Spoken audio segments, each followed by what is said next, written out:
But I hope I'm going to take it in a slightly different way, because I think I'm going to speak as a true, the glass is half full for investment opportunities on the continent. And I'm also speaking from the point of view of a firm that has a slightly different approach from many. First of all, our equity tickets are very large. We don't do many deals these days below $40 million. And people are often surprised that you can do a $40 million equity check in Africa, but you sure can. The second thing is that we believe passionately in this continent. And a little bit contrarian to all the folks that are excited about South Africa, from an investment destination point of view, I think it's a bit passé. And I really like West Africa. We really like East Africa. And we really like Egypt. And to a certain extent, a number of the Northern African countries. Now, I'm going to go over some of the same things that people went over before. I'm actually going to talk about three things. One, I've mentioned it, which is why I'm passionate about this. And I think it is about economics. I think it is about the reality of change. I think it's about the story of potential. And I think it's about passion. Because you invest in these markets because you're passionate, because it's hard work. And many of the investments are heavy lifting. But it's heavy lifting that reaps significant rewards. The second thing I'm going to talk about is the 10 reasons why I'm so excited about it. And then I'm going to talk about the unfortunate piece, which are the challenges and the heavy lifting. First message I have is what everyone has said. And I'm not going to repeat what everyone has said because everyone's shown the numbers. But I'd like to look at it in a slightly different way, and that's the part that is the sort of the pink parts here on these slides. GDP growth is fantastic, and I look at three regions, three sub-bits in my little area of West Africa. I look at Nigeria. I look at Ghana as a window into the rest of the smaller Anglophone countries, and I look at Francophone West Africa, and I think about it as a region. So I don't think about the 50-some-odd states on the continent. I think about populations. And when I think about Francophone West Africa, I see 80 million people. When I think about Nigeria, I see 150 million people. And it's a bit of a sad thing to say.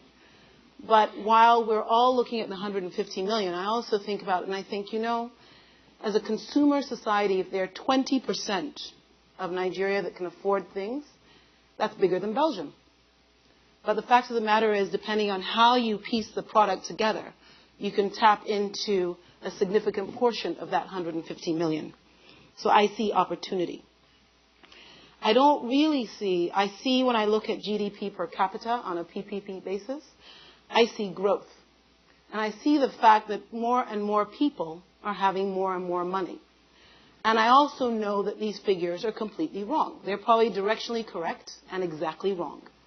Because the fact of the matter is there's a significant portion of the economy that I cannot track. So I know that these numbers are not quite right, and there's probably more wealth there than we typically believe exists. So that's what I see. There are other macroeconomic factors there which other people have talked about, so I'm not going to spend too much time. The second thing I see is I see improving governance, both from a government perspective and a private sector perspective, and I see improvement on all levels. Sure, it's not exactly what we want it to be. But I like this page. I like these pictures. These are some African leaders that have done things, are doing things, and we hope, in the case of Goodluck Jonathan, will do things. And in the case of Ouattara, who now has the opportunity to take this giant of the Francophone region and turn it around and move forward, he has an opportunity to do something. So I see movement going forward. And then there's my friend OBJ, Obasanjo. And I hope some of you recognize these faces. But I like the picture of OBJ because I think he started something quite unique in Nigeria. And some of the things that we have today, if he hadn't started them in his first democratic regime, we would not be where we are, and we wouldn't be talking about 7 or 8% macroeconomic GDP growth in a country like Nigeria. So when I look at it, yes, there's corruption, yes, there's all this stuff. But you know what? It looks a heck of a lot better than it did decades ago. And it looks like it's going to look even better going forward. And I like the fact that Goodluck Jonathan has just won the 4th democratic election in Nigeria. I like the fact that there was relative, little bit of violence here and there. But the fact of the matter was it went very, very smoothly. And he won by a landslide. And I like the fact that when he won, people were not voting for a party, but they were actually voting for individuals, and you began to see the semblance of voting on platforms. What I don't like is this picture. And this is the results of the voting in Nigeria. And you can see a very clear divide between North and South, and it's a bit of a divide of have and have-nots. And that is the future and ongoing challenge of leadership in our country. We have social cleavages. We have economic and development divides. And if you look at northern Nigeria, GDP per capita is about $700 per head, whereas the South, the pink part, who voted for Obasanjo, except for this lone state there called Ocean State, who voted for the ACN, voted for Goodluck Jonathan. Most of the southern states have GDP per capita in excess of about $1,000. So there's a real divide, and one of the things that he's going to have to deal with is how do you raise the entire country going forward, and how do you actually take care of this divide. But the reality is that it looks a lot better than it did before, and it's set to continue looking better going forward. My other take on governance is that there's a new style of leadership. And some of you may recognize this person. This is Babatunde Raji Fashola. He's the governor of Lagos State. And if you went to Lagos State, 10 years ago, you would have found a very unclean place, extraordinary traffic, security issues. And Fashola, started by his predecessor, Tinubu, we have to give him credit, has made some real change. And you go to a city now which is bustling with energy. It is the New York of the continent. And it's cleaner. You can actually move. The traffic's not that bad. And I do manage to get to work most days relatively on time. And the excuse when I'm late is traffic, but it's not the reality.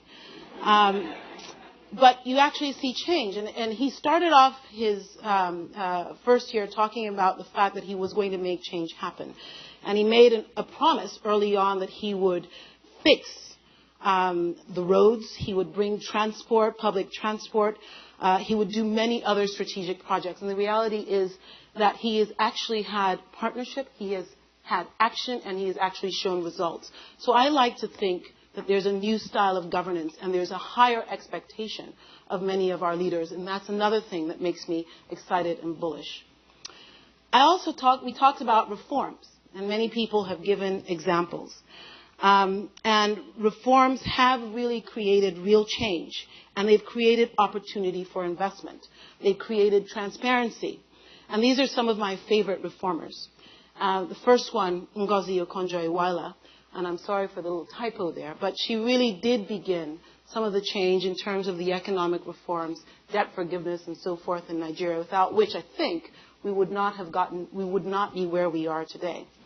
I hope it will continue with Aganga, who is a gentleman who comes from the same stable as Teresa there, being that he was a managing director of Goldman Sachs, so a real capitalist trying to create economic policy in Nigeria. Banking sector and financial services reform, what a tremendous opportunity has been created for investment in that area. And whether, people can debate about Soludo, our central bank governor, what he did well and what he didn't do so well, but the fact of the matter is he drove consolidation, and it created 24 relatively strong banks, and albeit some of them were built a bit on a house of cards. And the tsunami of Lamido Sanusi came along in 2009, and began to unwind some of the mistakes that were made with Saludo. But he created a foundation, and Sanusi is continuing that by improving that foundation and ensuring that we actually have transparency, that we have good governance in our banks. And I like the types of things that Aruma Ote is doing. And that is about creating transparency in the securities, in the whole capital markets. And why do we PE players like that? You have new opportunities for investment. You have actually a much saner capital market. And you have a regulatory framework, which we hope allows us to really be sure that some of the things that we are buying when we acquire an asset really is what we've acquired. And then the jury is out on the Minister of Power, but we hope to have light, a little bit more light, in Nigeria going forward. So if I talk again about the financial services sector, we had the Lamido Sanusi tsunami, as I call it, but the reforms have continued. So you actually have real management change going on in these banks. And you had the AMCON, the development of AMCON, which really came into reality more in 2010. But you had, therefore, a restoration of performance. You see ongoing sanitization in this financial services sector. Things like the changes that you're seeing with the removal of the previous Director General of the Nigerian Stock Exchange. And so with that, you actually have the ability now to have the potential for a privatization of the stock exchange, another investment opportunity. So when I talk about reforms, for me what that has meant is the creation of investment opportunities. And when I look at the financial services sector in my little region, I see that I actually have opportunities in the banking sector. I see that we have opportunities in the mobile payments, and Tayo will talk about mobile payments.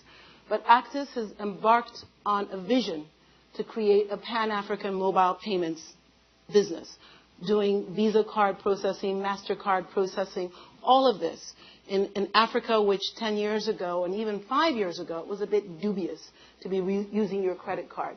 But we're trying to create a platform by acquiring a number of payment processes businesses across the continent, putting them into one to create a Pan-African processing company that we hope will change and unleash further the potential of mobile payments in the country. And as I mentioned, you suddenly have the possibility of a privatized stock exchange.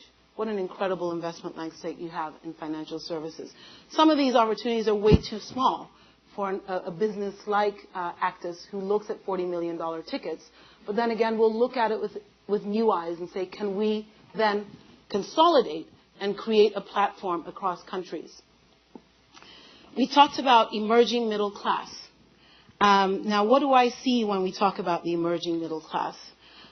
It is a story that's well known.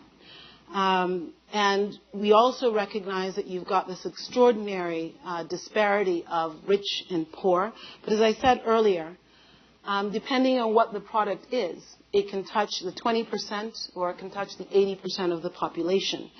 And depending on what you've got and where you are in that sort of continuum, you find a number of businesses in food and beverage, in the home and personal care space, quick service restaurants, healthcare, where you have both high growth and high margin. Again, something else that a private equity firm loves to find. High growth, high margin businesses. And businesses where we can add real value in transforming them. Either because, just as you see here on the bottom, we can actually enhance their sales, their marketing, distribution platforms.